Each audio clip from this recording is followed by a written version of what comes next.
விளக்கேத்தும் எண்ணெய்னாலே நக்ஷத்ரா. 5க்கும் மேற்பட்ட நறுமணங்களில் நக்ஷத்ரா விளக்கேற்றும் எண்ணெய். MCR Pure Cotton Club, formals and casual shirts. Let's go holidays. Travel beyond boundaries. Planets position வச்சு பார்க்கும்போது தங்க நகைக்கான காரக கிரகங்கள்னு இருக்குங்க.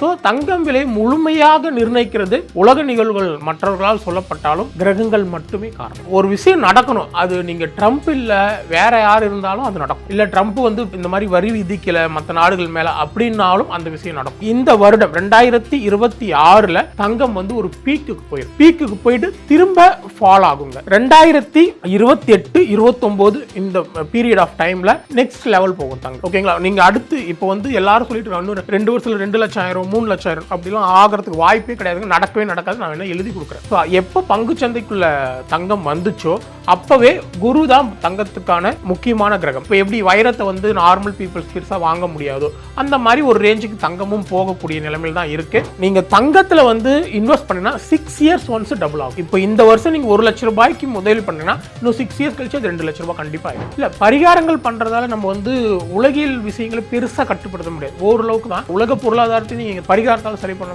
முடியாது. ஒருத்தர் வேலைக்கு போறாரு, இல்ல ஏதோ தொழில் தொடங்குறாரு, அவர் வந்து நான் கோடீஸ்வரர் ஆகணும்ன்ற ஒரு எய்ம் வச்சுக்கிறாருன்னு வச்சுக்கோங்க. அவர் வந்து இன்னும் 6 வருஷத்துல கோடீஸ்வரர் ஆகணும் அப்படின்னு அவர் எய்ம் வச்சாருன்னா தொழிலில் நடக்குமானா நடக்காது.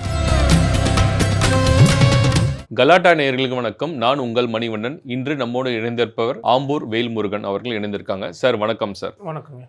தங்கம் வந்து ரொம்ப அதிகமான வெளியேற்றம் இருக்கு. ஸோ ஒரு பக்கம் ட்ரம்பால வெளியேற்றம் அப்படின்னு சொல்லப்படுது, ஒரு பக்கம் பார்த்தீங்கன்னா தங்கம் பதுக்கல் அப்படின்றாங்க. ஒரு சிலர் வந்து ராசி நட்சத்திரம் அதெல்லாம் அதை பற்றியும் சொல்றாங்க. உண்மை எதனால இந்த வெளியேற்றம்? சார் ஆக்சுவலி வந்து நான் ஒரு ஜோதிடர். ஒரு விஷயம் நடக்குதுன்னா அது வந்து ஜோதிடமாக தான் பார்க்க முடியும். ரெண்டாவது, உலகத்தில் ஒரு விஷயம் நடக்கிறதுக்கு எந்த காரணங்கள் வேணும்னா இருக்கலாம். ஆனால் இந்த பிளானட்னால, இந்த பிளானட்டோட மூவ்மெண்ட்னால நமக்கு இந்த விஷயங்கள் நடக்குது, அதை எடுக்கிறது மட்டும்தான் என்னோட வேலை. கரெக்டாக இல்லைங்களா? ஸோ ஒரு விஷயம் நடக்கணும், அது நீங்கள் ட்ரம்ப் இல்லை வேற யார் இருந்தாலும் அது நடக்கும். இல்லை ட்ரம்ப் வந்து இந்த மாதிரி வரி விதிக்கல மற்ற நாடுகள் மேலே அப்படின்னாலும் அந்த விஷயம் நடக்கும்.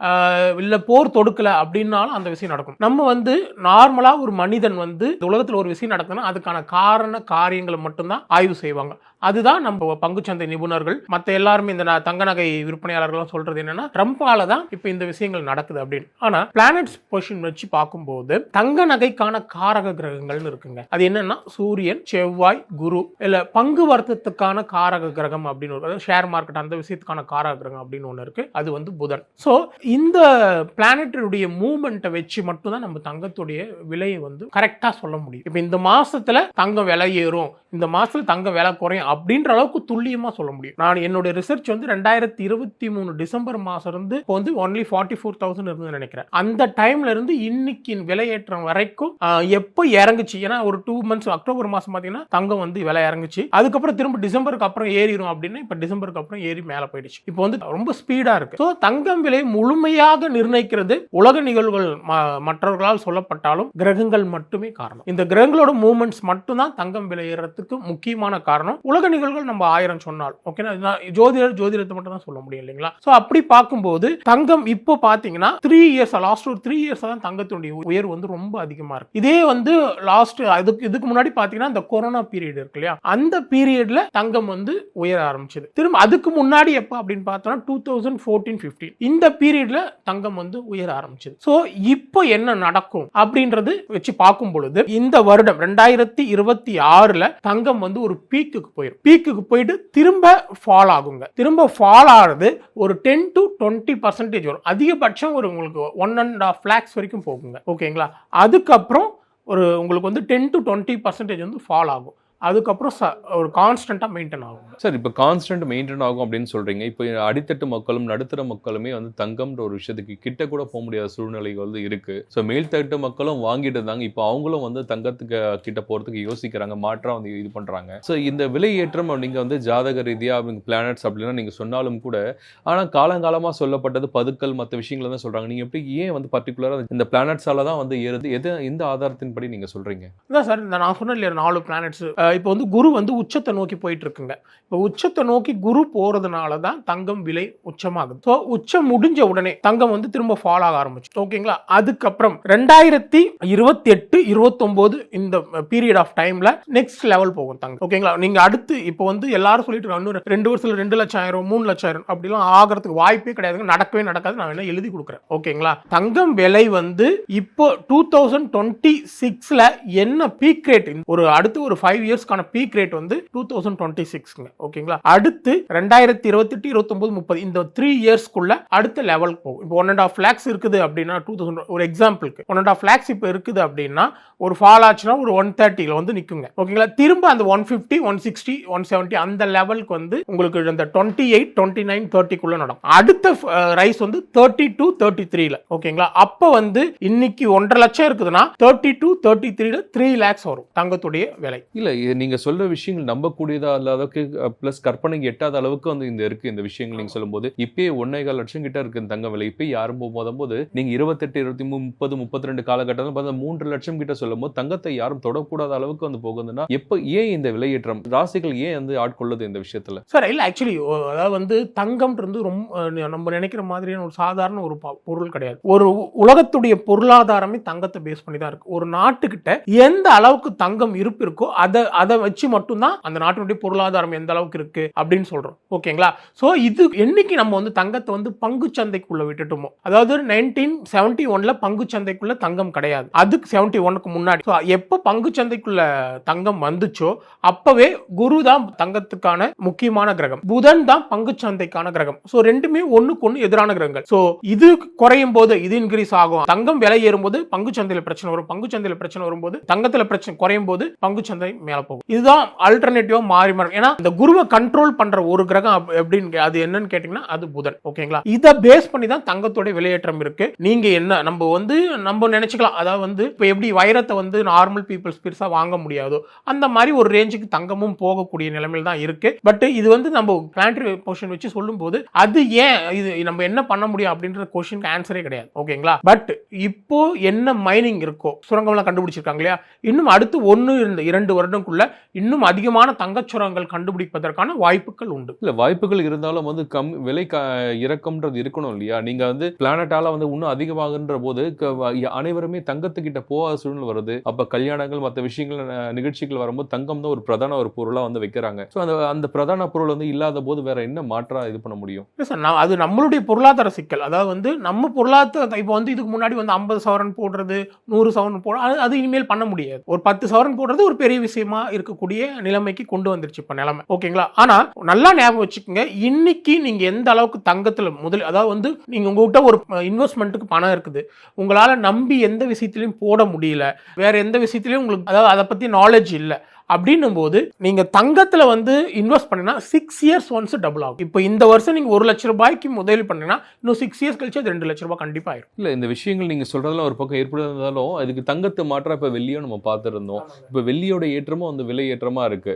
ஸோ அப்படி இருக்கும்போது தங்கம் வெள்ளி இது இரண்டுமே வந்து தொட முடியாத அளவுக்கு போகும்பொழுது வேற மாற்றம் என்னவா இருக்கும்? இல்ல வேற பரிகாரங்கள் நீங்க சொல்றீங்க இல்லையா, பிளானட் அப்படின்ற போது பரிகாரங்கள் ஒன்று இருக்கும். இந்த பரிகாரம் ரீதியாக பண்ணா விலை குறைக்கிறதுக்கான காரணம் இது இருக்கா? இல்ல பரிகாரங்கள் பண்றதால நம்ம வந்து உலகியல் விஷயங்களை பெருசா கட்டுப்படுத்த முடியாது. ஓரளவுக்கு தான் உலக பொருளாதாரத்தை நீங்க பரிகாரத்தால சரி பண்ண முடியும்னா முடியாது. ஆனா ஒண்ணு நல்லா ஞாபகம் வச்சுக்கணும், குருன்றது வந்து தங்கம் மெயினா குறிக்கிறது. மத்த சூரியனும் தங்கத்தை குறிக்கும், செவ்வாயும் தங்கத்தை குறிக்கும். புரியுதுங்களா? சுக்கிரன்றது வந்து வெள்ளி. சோ குருவோட ரேஞ்ச் இன்க்ரீஸ் ஆக சுக்கிரனோட ரேஞ்ச் இன்க்ரீஸ் ஆகும். இரண்டுமே ஒண்ணுக்கு ஒண்ணு எதிர் கிரகங்கள். அது தேவகுரு, குருன்றது தேவகுரு, சுக்கிரன்றது அசுரகுரு.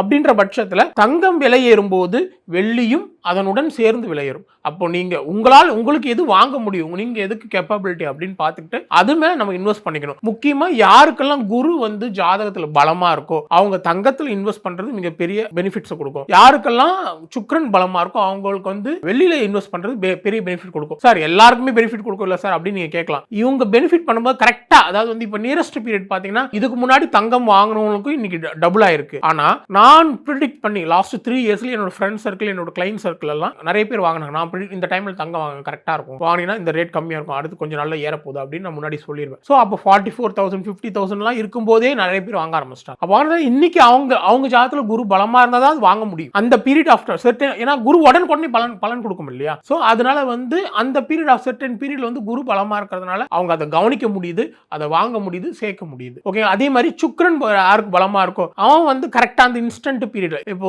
இதுக்கு முன்னாடி வாங்கலனா கூட கரெக்டாக அது விளையாடுற நேரத்தில் வாங்கி அந்த பெனிஃபிட் அவங்களுக்கு கிடைச்சிடும். ஸோ இந்த மாதிரி தங்கமும் வெள்ளியும் இந்த 2 கிரகங்களால் மட்டுமே விலையேற்றம் கட்டுப்படுத்தப்படுகிறது. இப்போ தங்கத்தை பற்றி நிறைய விஷயங்கள் சொன்னீங்க. இப்போ வெள்ளியை பற்றி நம்ம பேசுவோம். இப்போ வெள்ளியும் பார்த்தீங்கன்னா தொட முடியாத வெளியேற்றம் ஒரு நாளுக்கு நாள் வெளியேற்றம் ஏறிட்டு இருக்கு. அப்படின்னு இருக்கும்போது இந்த வெள்ளி விலை ஏற்றம் இருக்குமா, இல்லை அது வரும் காலங்களில் இல்லை குறையறதுக்கான வாய்ப்புகள் இருக்கா? இல்லைங்க, நீங்க தங்கம் விலை ஏறுச்சுன்னா வெள்ளியும் விலை ஏறும். ஏன்னா இந்த உலகத்தில் எல்லாமே சமமா இருக்க தான் ட்ரை பண்ணும். எல்லா ஆரம்ப காலகட்டத்தில் தங்கம் தான் என்னைக்கும் விலை ஏற்றங்களை படிப்படியாக ஏறுமே தவிர்த்து வெள்ளிகள்ல ஓரளவு தான் இதுவாகும். இப்போ தங்கத்துக்கு நிகர வெள்ளியம் ஏறதுக்கான ஒரு சாத்தியக்கூறு நடைமுறையில் இருக்கு. அப்படி இருக்கும்போது வரும் காலங்களில் கம்மியாகிறதுக்கு சாத்தியக்கூறு எதனா இருக்கா? இல்ல, உங்களுக்கு தங்கம் எந்த அளவுக்கு கம்மியாகுதோ அந்த அளவுக்கு வெள்ளியும் கம்மியாகும் பர்சன்டேஜ் லெவல். ஓகேங்களா, தங்கம் எவ்வளவு இன்க்ரீஸ் ஆகுதோ அந்த அளவுக்கு வெள்ளியும் இன்க்ரீஸ் ஆகும். ஏன்னா இந்த 2 கிரகங்களும் இந்த உலகம் சமமா இருக்கணும் அப்படின்ற ஒரு இதுக்காக தங்கம் விலை ஏறும்போது அந்த சுக்கிரனுடைய காரகத்துவமான வெள்ளியும் விலை ஏறும். ஓகேங்களா, இது ரெண்டுமே ஒன்னு இந்த சமப்படுத்திக்கும். அதனால நீங்க